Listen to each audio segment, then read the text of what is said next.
Let's talk about abortion because, boy, did that burst onto the scene in a renewed way yesterday. This is a bad, bad event for the Republican Party and for Donald Trump, what happened in Arizona. And I understand why it happened and that they will likely fix it, I think, in Arizona, though I'm not 100% sure. But this is going to be so exploited by the Democrats from now to Election Day, like coming to a state near you.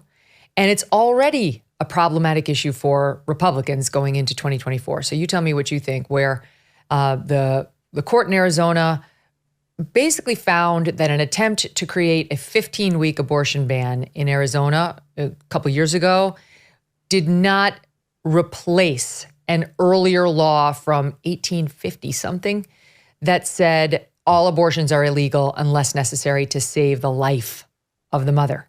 That's the only exception. And therefore, it basically resurrected that law and let that be the standing law in the wake of Roe falling. And now you've got everybody cashing in on this on the Democratic side. I mean, they were already primed to make this the issue driving votes. Right now, Arizona has a Democratic governor, and both chambers of the House there are controlled by Republicans. But they're putting this on the ballot in November. And already many of these swing states are looking, the Democrats in the swing states, to make this an issue like gay marriage, which kept George W. Bush in the White House for a second term. Karl Rove made sure that there was an initiative on the ballots back then that drove the more conservative, evangelical, and black voters to the polls for George W. Bush in numbers sufficient to get him reelected. And that's what they're going to try to do again with abortion. And abortion has been driving people to the polls over the past several terms since Roe fell. So what do you make of this decision in Arizona and its likely impact? Well, I think they can handle it. I think Trump had a pretty good line or position that it's now up to the states, and each state has their own culture, and it's not a national issue. I don't think nationalizing the issue is going to be a winning argument for the Republican. And so if he says it's up for the states and we have a tripartite government, legislative, executive, judicial, all Trump has to say are candidates, we don't have anything to do with the courts. They're independent, they're autonomous.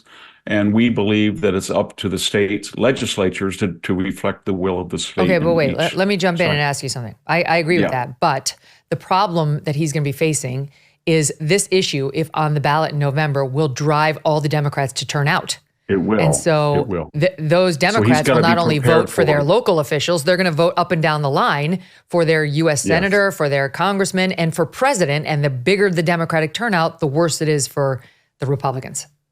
It is, but they're in a position where some of the members of the party went to the 8-week, and this whole chain of reaction, they demagogued the issue. So at this late hour, all they have to say is, we welcome people to vote on it. Whatever you want to do, vote. But it's up to you in the state, and we, as Republicans, believe that you have the right to do. That's about the best fallback position you can have. And if I was Trump, I wouldn't weigh in on any particular week. And I think he did a really smart thing. I know Mike Pence got angry at him and stuff, but you go to if you let people do the 8-week ban, you're going to lose. You're going to lose a lot of elections. And they know that. And so they're in a bind now. And the best thing that could happen would be the court would be overruled or redefine its ruling before the election. But yes, that's what needs to, or they have to somehow make clear. Maybe they can get a vote in the legislature. Maybe the Republican legislature will vote on a reasonable, solution that would be signed by a Democratic governor, though she has no incentive to. But right now, abortion rights groups said last week, quoting here, that they have enough signatures to put an abortion access ballot initiative up for a vote in this November. I mean, to my point, this is what they're going to do. They don't want the governor to sign any sort of a law. They want it to be on the ballot. They want to drive the turnout. Trump was very, for all of the issues that people criticize him on, this was an issue that he was pretty adroit on in 2016 in that debate with Hillary. He really kind of, and you remember, he drummed in the idea that the Democratic Party is abortion on demand all the way up to the point of birth. And he said it, and he got very graphic about that.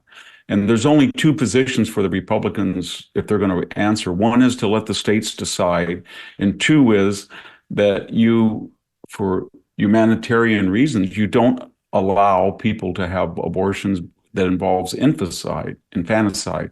And that's all they can do. And it's going to get important, as you point out, because the Democratic Party is not going to run on Afghanistan, the border, Gaza, inflation, crime, energy. It has no other issue.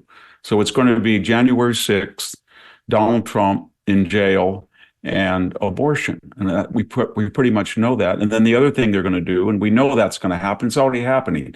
They're going to have Obrador, who already said he wanted $20 billion, and he's going to be terrified of a Trump presidency. So he's going to start on his side of the border, clamping down. And he's done it a little bit to help Biden.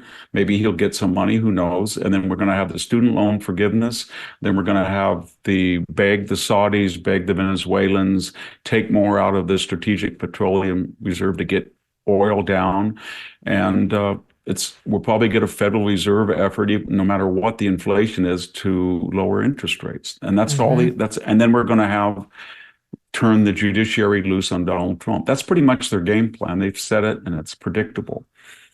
But this decision, of course, plays right into their game plan, right, of highlighting the issue of abortion in the most extreme way, reverting back to an 1864 law, and then you've got comments like this, which are already making the rounds and will undoubtedly turn into a campaign ad very soon. Mark Simone was on Larry Kudlow's show on Fox and made the following comment, which has already set the left on fire. SOT 17. If you had to travel to another state to get an abortion, it's not the worst thing in the world. Hopefully, this is a very rare occurrence in your life. Once in your life, maybe you would do it. Buying a bus ticket to go somewhere to get it is not the worst thing in the world. Okay. It doesn't take a political strategist to understand what's going to be done with that. Yeah, though I don't think, I like Mark Simone, but I don't think he's going to be considered a spokesperson for. Agreed. And I like Mark too, but I'm just saying it'll get used, it'll get put on loop. This is what Republicans feel. This is what they want for you. Get on the damn bus. You could be a young mom. You could have two other kids. You could have health problems. You could have a job. You might lose. You know what I mean? I think they need to, they really need, part of the problem with the Republican, it's not just that people say things that are not helpful to what they're trying to explain, but they don't broadcast or they don't say what the left is saying. So for example, if you're in Dearborn and you have a president of the United States who is pandering to 250,000 voters, and they've got a guy up on stage, this constituency, and he's quoting chapter and verse Ayatollah Khomeini, and then how awful and horrible the United States is, and then people are interrupting him in this constituency, screaming death to America, and Karine Jean-Pierre doesn't want to address that, then that's a very powerful thing that Republicans could focus on, because it shows you that no one on the left is coming up to defend their own country. When you say death to America, you're talking about Americans. They should be saying this constituency is either yelling or they're not stopping members of their constituency that they want to kill other Americans. We have that. I'm going to play that in 1 minute, and I definitely want to get your opinion on it. But before I leave the abortion question, to your point, the Republicans really, look, you can't highlight it. Mark said what he said, and it's how many people feel. Like, so what? Get on a bus. That's the way democracy works. We have a 50-state experiment. California's not the same as Texas or Mississippi, and that's just the way it was founded. The country was founded.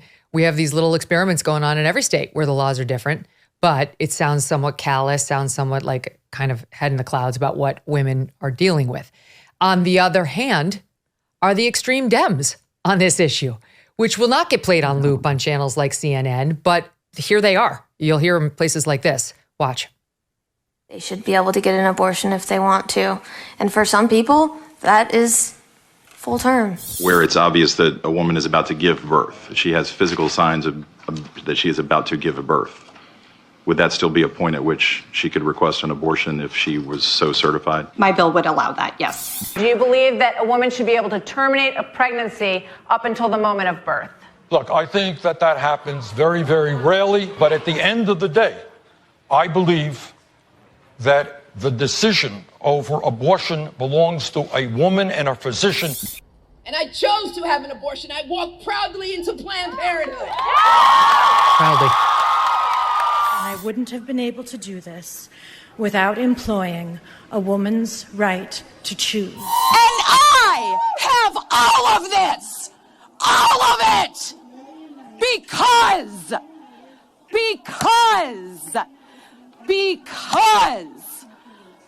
I was allowed bodily autonomy at 15. I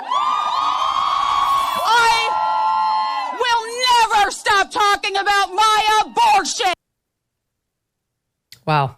Those last three for the listening audience were Tish James. She proudly went into Planned Parenthood. Michelle Williams, the actress at her, I don't know if that was the Academy Awards, but an acceptance speech.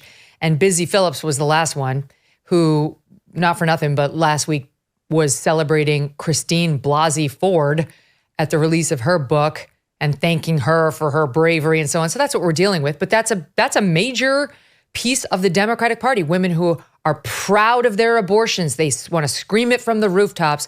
They love aborting babies all the way through the 9th month. Don't have to have a life or a health reason. Just, you decided not to be a mother. So you showed the Mark Simone clip, but if the Republicans were to juxtapose with the clips you just showed from this abortion on demand, I think most people would find that much more disturbing than even what he said.